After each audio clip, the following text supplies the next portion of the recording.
కరీంనగర్ 7వ డివిజన్ అభయాంజనేయ స్వామి దేవాలయంలో నేటి నుండి పెద్ద హనుమాన్ జయంతి వరకు హనుమాన్ దీక్షదారులకు మధ్యాహ్న భిక్షను ప్రారంభించినట్టు ఆలయ కమిటీ చైర్మన్ నరదాసు వసంతరావు తెలిపారు. నేడు హనుమాన్ దీక్ష స్వాములకు మధ్యాహ్న అన్నప్రసాద కార్యక్రమాన్ని ప్రారంభించారు. ఈ సందర్భంగా ఆలయంలో ప్రధాన అర్చకులు ప్రసాద్ శర్మ ఆధ్వర్యంలో ప్రత్యేక పూజలు చేసి మాలాదారులకు భిక్షను ఏర్పాటు చేశారు. ఈ సందర్భంగా నరదాసు వసంతరావు మాట్లాడుతూ నేటి నుండి హనుమాన్ జయంతి వరకు ప్రతిరోజు స్వాములకు మధ్యాహ్న భిక్ష ఉంటుందని స్వాములు వినియోగించుకోవాలని కోరారు.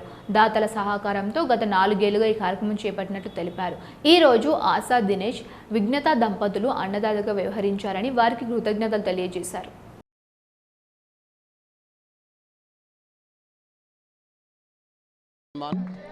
స్థానిక హౌసింగ్ బోర్డు కాలనీలో ఈ రోజుకెళ్ళి 21 రోజులు అన్నదానం చేస్తున్నాము. ఇప్పటికీ ఇది 4వ సంవత్సరము.